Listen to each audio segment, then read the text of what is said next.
This is episode 6 of Off-Road Independence. This podcast is brought to you by BeginnersFab.com, the site that teaches you how to make useful, interesting, and creative things with basic tools. Think you don't have the fabrication tools necessary to make what you need?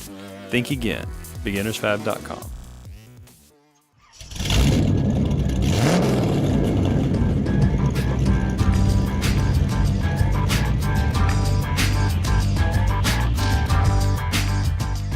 This is Off-Road Independence, the podcast that talks about trail repair, vehicle modification, and gear selection, helping you become more independent in your off-road adventures.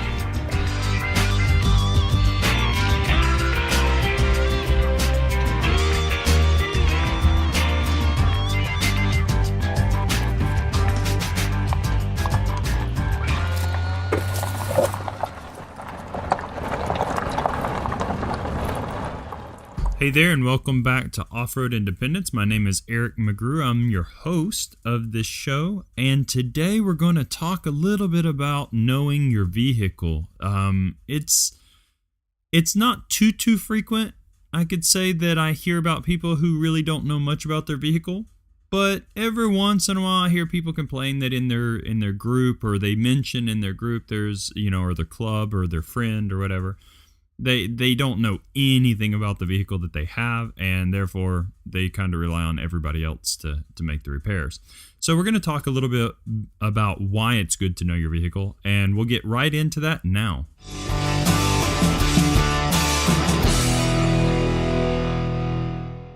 So knowing your vehicle is a pretty important thing in my opinion, especially for me, because where I live in Chile, there's large distances with very few people that live there. There's a lot of areas without cell signal. I don't always have a friend with me. Sometimes it's just myself, or sometimes I'm with my wife. And therefore, knowing my vehicle for me is really important. And I think, honestly, for anybody who's truly into off-roading, it's good to know your vehicle no matter who you are, at least to some degree. Now, I'm not saying you have to be a master mechanic, and I'm not saying you should know how to change your transmission on the side of the highway, or you should know how to be able to change pistons and rebuild your motor out in a campground. That's not what I'm saying. But what I am saying is I think you should know at least a little bit about the routine maintenance of your vehicle, and know a little bit about what is correct and what's not correct, typically speaking, with your vehicle, so that you can not only fix problems when they come about, but also avoid problems before they happen.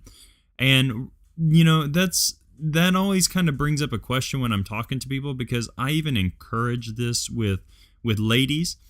And I've noticed really that more and more women are getting into off-roading, which in my opinion is very, very cool. I just see less, and I'm not saying there aren't any out there. In fact, I've seen a number recently of the ladies who are working on their own vehicles, but there are definitely less ladies who work on their vehicles than guys. So let's talk a little bit about what it is that you can do to get to know your vehicle better, why it's really important, and then also how you can use that information in your daily lives for your off-road vehicles.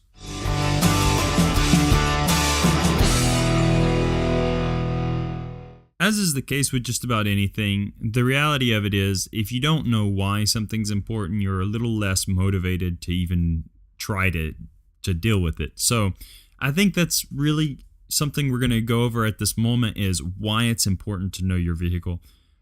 I can say that knowing your vehicle is important for a number of reasons. One is, as I mentioned in my case, you may be somewhere where there's no cell service, or there may be cell service, but you just can't get any of your contacts on the phone, and your vehicle is either making a strange sound, it just dies on you, or it's so bad that you don't feel like driving it, it's not safe anymore. Or if you're out in the woods, out on a trail on top of, a mountain somewhere, and it's you and a buddy, then you've got to figure out how in the world we're going to make a decision, not even always repair, because sometimes a vehicle can be making a really bad sound, and it's not something that you think you can fix at the moment, but you have to be educated enough, or at least it helps to be educated enough to try to figure out what can I do at this moment to minimize maximum damage, or what can I, is it safe to drive? If not, how do I get it down? And that kind of stuff. So, that's really important as to why you should know your vehicle, because there's a bunch of different aspects of this. As simple as towing your vehicle. If you have a four-wheel drive vehicle, depending on the kind of transmission you have, depending on the transfer cases, some people say you can just put it in neutral, put the the transfer case in two-wheel drive, put the tranny in neutral and pull it. Others say you should take the front and rear drive shafts off. And if it's an all-wheel drive vehicle that's quote-unquote four-wheel drive as well, for instance, some of the Suzuki Nomads, for instance, are that way. They're always on four-wheel drive. You just select between normal, low, and high. And then you have to treat those a little bit differently. There's some of the newer vehicles, I understand, that have like a locking system that you have to do some kind of override on to get them to be pulled and that kind of stuff. So you can see that there are definite needs in knowing your vehicle a little bit more, because if you do one of those things wrong, for something that's as simple as maybe a fuel pump going out and you can't drive your vehicle anymore, and yet you're in a weird place and you need somebody to tow you, you may tear up a transmission or something. So you need to kind of keep that kind of stuff in mind as well. And that's really why it's good to know your vehicle. It's really, really something that can be practical. Also, if you're in the circumstance where you have other people work on your vehicles, like a local shop to do brake repairs or changes, oil changes, that kind of stuff, if you know your vehicle a little bit more, then you can be able to know whether they're pulling the wool over your eyes, whether they're being honest with you or not. And then on top of all of that, as is the case, if you know your vehicle, you know how to prevent certain things with your particular vehicle, and you know how to read certain things that are happening with your vehicle as to whether or not they're common, whether or not it's something to seriously be worried about, or whether or not it's something that is truly worth fixing or just starting fresh. So, that's really the basis of knowing your vehicle. And then there's the whole aspect of whether or not what you're doing with your vehicle is actually safe. Because knowing your vehicle is more than just mechanical repair and that kind of thing, even though that will probably play one of the biggest parts of your vehicle ownership of an off-road vehicle. Still, on top of that, each vehicle has its limits in what it can do, how long it can run at certain temperatures, how steep of an incline it can get with the suspension that you have on it, laterally and vertically. Then again, you have to know the strength of the components, the drive shafts, the axles, the trannies, the transfer cases, the motor itself, what kind of components can go bad on it, and all that kind of thing. So those are all things that when you kind of know your vehicle, you start to know, okay, at this point I'm not pushing it because at the moment it's running well, but I don't want to destroy this or that or the other. And then you have the people who know all those things and just want to push it past that, but it's just because it's their play vehicle and they want to do what they want to do, which is fine. And that's cool too, but at least they'll know how to fix what they've screwed up once they know their vehicle well. And so the question now, I guess, for most people would be, well, how do I get to know my vehicle? And that's a really good question. So the answer really is a three-part question or a three-part answer. And that's something that can take a little bit of time, and it takes definite experience. So the aspects of it would be some of the following things.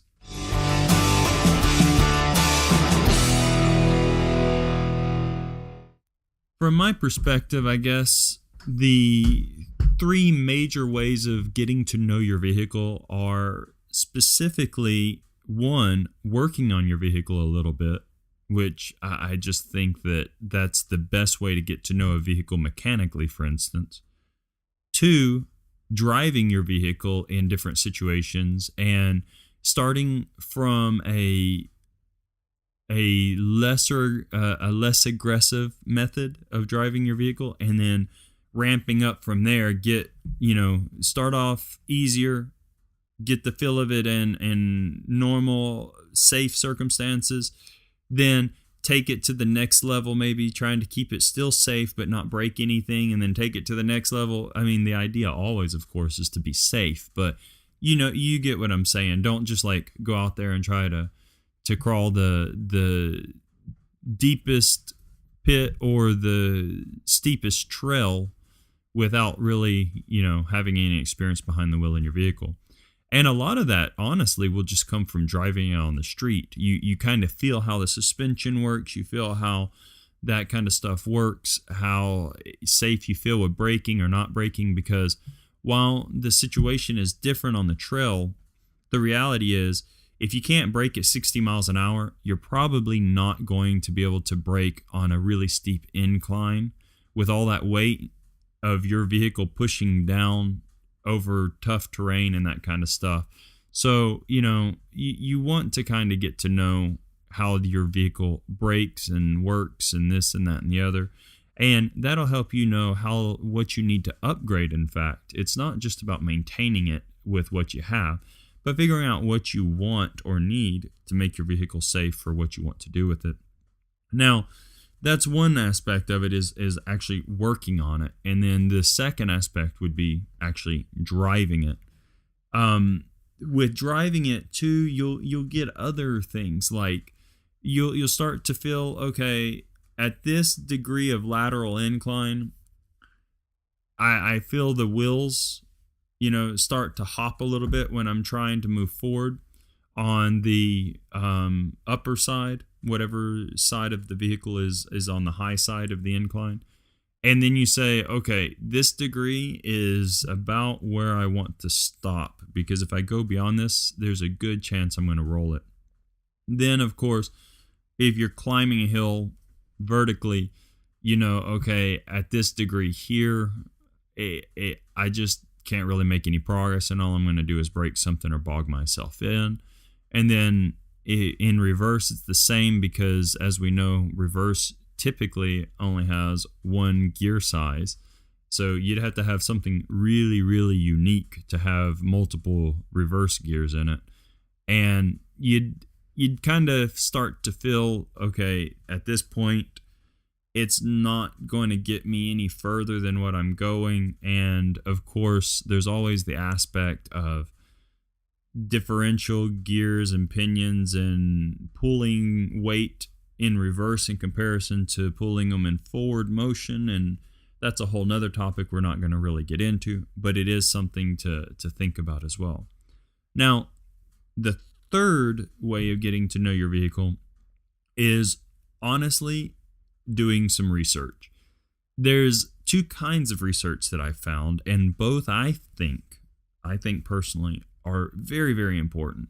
One is actually talking to off-roaders who have your same kind of vehicle or same kind of components. See, there's two aspects to that. There's one that, let's say you drive a Jeep Wrangler, okay? You have your specific model of Wrangler, and you say, okay, it's this year, it's this model, and that's what I'm using. Well, you can go on the Jeep forums and you can talk to the guys that are actually actively off-roading these vehicles of that same year model or similar year model, that same body style, that same motor setup, all that kind of stuff. And you'll start to get really good information from them about what from the factory has a greater potential of braking while using it in normal off-roading circumstances, and also what kind of upgrades you can do that are really expensive or fairly cheap to make your Jeep work the best under the circumstances you want without, having to basically take it into a full-on custom rig where you start chopping chassis rails and replacing axles and all that kind of stuff.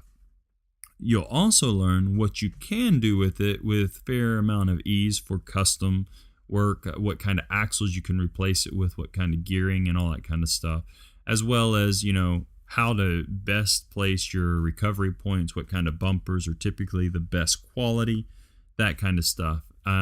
So those kind of forums are really, really good for your vehicle experience. Also, you'll learn safe driving techniques for that kind of vehicle.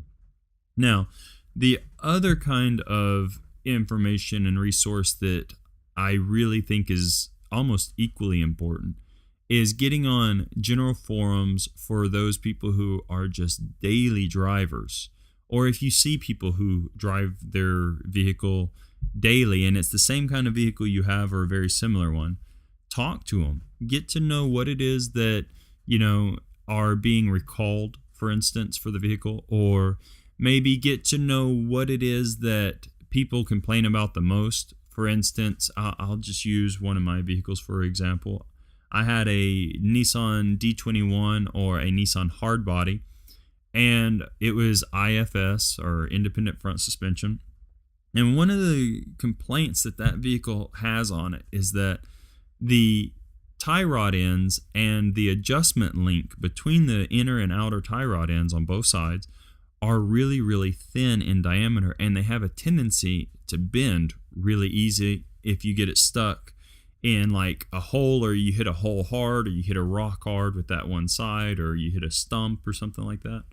So it was unfortunately a very high potential that was going to happen out on the trail, or if you're out and the rock or stump or whatever happens to just hit right in the center of those two tie rod ends, more than likely they were going to bend. So why is that beneficial? Well, first off, it's beneficial because if that's a high potential of occurring out on the trail, then you can carry your necessary gear with you to replace it, to fix it. You say, okay, well, this might happen, so I want a snatch block and I want to use my winch so that I can put it around a tree and then pull it back to the tie rod end and pull slightly so that it straightens it out enough to get it down the trail or finish up the trip. Or you can get the actual tie rod end replacements and replace them out on the trail. And then, of course, you can also decide, okay, I want some heavy duty tie rod ends and adjusters so that I don't even have to worry about this as much. I'll just put the heavy duty ones on before I leave, and then I'll take the factory ones as spare and I'll have it. And so see there, something that could really kind of put you out of commission without being prepared. Within 30 minutes, 15 minutes, you could have it fixed if a problem occurs because you were prepared for it. And of course, that includes having the right size sockets and wrenches and all that kind of stuff to be able to do the work out on the trail. Because whether or not you realize it, less weight is better a lot of times.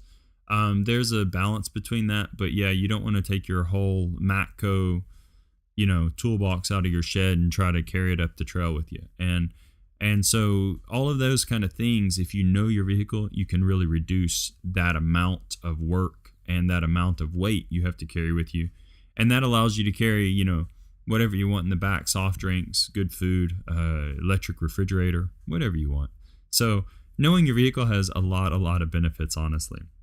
And for that reason, I encourage everybody, whether you be a guy or a girl, lady or man, try to get your information straight, try to get familiar with your vehicle, and as always, just have fun out there. I mean, that's the idea, and I can tell you, not knowing your vehicle can rob you of that fun sometimes.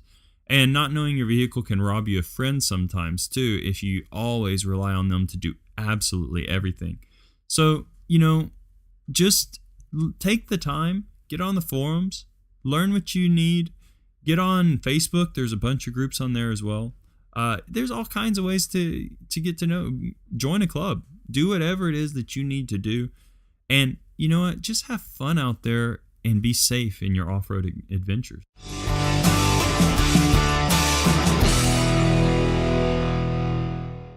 So once again, I want to thank you for stopping by, listening to this episode of Off-Road Independence. I'm really happy to say that it's been going well. A lot of people have been coming by and downloading the episodes. I hope that you continue to do that.